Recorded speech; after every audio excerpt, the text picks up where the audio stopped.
There is a bold theory that the fake terracotta army of the Chinese Emperor Qin Shihuangdi was a clever strategic move to distract the enemy from the real location of his army, and the fact that each figure had a very high degree of authenticity may well have played into the hands of the Chinese in the case of deceiving the nomadic intelligence.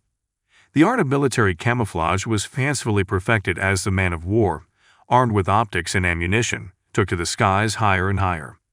Fortress walls proved useless tinsel with the advent of the bomber in the sky, military secrets an eyesore with the advent of satellites in space. But players in adult war games have learned to hide in single tanks in entire cities full of people and equipment, writing wonders of camouflage, some amazing pages of history of the recent past of our crazy world. Today let's talk about the wonders of military camouflage and what in general the human brain is capable of in this difficult time. Perhaps the first successful strategic deception operation of the fake army was conducted by the Germans in 1932. The German generals' cunning was to allow themselves to be exposed by Western intelligence. According to the Treaty of Versailles, Germany, defeated in the First World War, was forbidden to have tanks. Nevertheless, by the 30th year on the secret exercises of the Reichswehr began to appear unknown until then combat vehicles, painted under the army camouflage. In their outlines, these vehicles resembled the French Renault tanks, although they were taller. However, the intelligence of foreign countries soon calmed down. The mysterious machines turned out to be only skillfully made models of lath, plywood, and fabric, and served for training purposes. For extra importance, the models were mounted on automobile chassis. In 1925 to 1929 in Germany, there were created separate battalions consisting of plywood models mounted on the base of Opel and Ganomac cars. At Reichswehr, maneuvers in September 1932 near the Polish border, the new secret armored vehicles were demonstrated. They turned out to be just Adler passenger cars dressed as combat vehicles.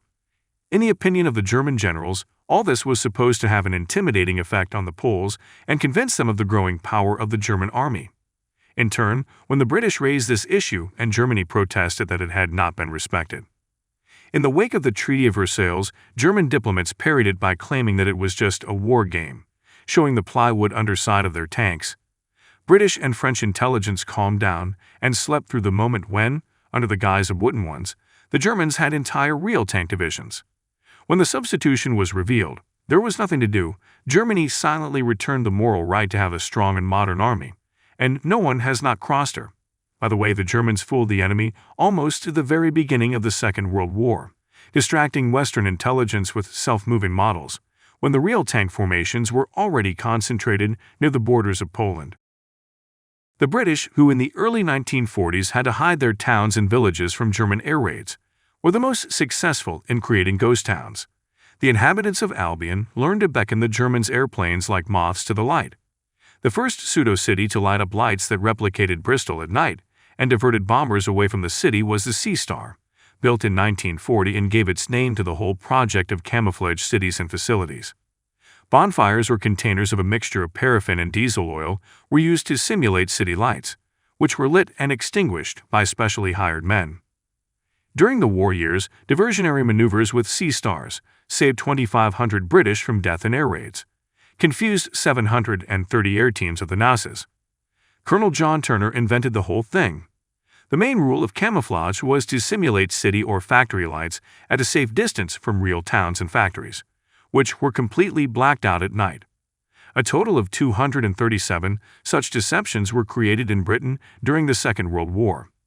There were 80 towns, factories, and other potential aerial targets under the protection of Starfish. Among them were such places as Cardiff, Nottingham, and the familiar Bristol.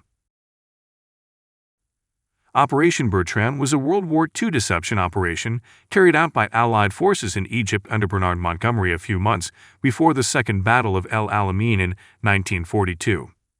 Bertram was designed by Dudley Clark to deceive Erwin Rommel about the time and location of the Allied attack. The operation consisted of a physical deception using mannequins and camouflage designed and produced by the Camouflage Department of the British Middle East Command, headed by Geoffrey Barkas. They were accompanied by an electromagnetic deception, codenamed Operation Canwell, using false radio communications. This was all planned to make the Axis believe that the attack would take place in the south, away from coastal roads and railroads, about 2 days later than the real attack. The camouflaged tanks were codenamed sun shields, and the camouflaged guns were cannibals. In the 6 weeks leading up to the battle, 722 sun shields, 360 cannibals, and many more dummy tanks and vehicles were built. The purpose of Operation Bertram was to camouflage existing important military equipment, including tanks, artillery, and the like, to make them look like unarmed vehicles, such as jeeps and trucks. Operation Bertram was also to provide camouflage to create false units to deceive the enemy. Geoffrey Barkas, a movie director, was given this assignment. Rommel and the British generals knew that the attack could only come through the northern corridor of El Alamein.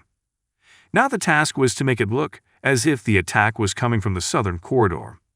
Barks hired magician Jasper Maskelyne to create a deception scene.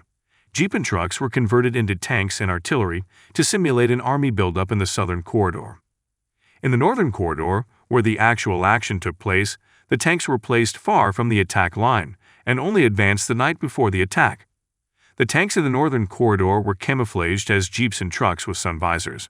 Artillery guns looked like trucks. Food and gasoline were also hidden in trucks and kept close to the front lines. In the southern corridor, real food and gasoline depots were replaced with dummy food and gasoline depots. About 500 dummies and 200 fake artillery pieces were ready for battle. In the southern corridor, construction of a fictitious water pipeline with a pumping station began. Preparation of the fictitious pipeline was slow in order to give the Germans the impression that a British attack would not occur in the next few weeks. On eve of the battle, the unit performed the biggest trick in history, making 600 tanks disappear and then reappear 80 kilometers to the north under the guise of trucks. The camouflage operations worked well. German commanders believed that the British attack would be in the southern corridor, and the Germans could wait several weeks for a British offensive. British troops took the poorly prepared German positions in October 1942 and won the Battle of El Alamein. Churchill celebrated the victory with his famous words, "Before Alamein we had no victory, after Alamein we had no defeat." Germans captured after the war confirmed that Operation Bertram was a huge success. After the Battle of El Alamein, the Axis countries retreated in North Africa and were decimated by 1942.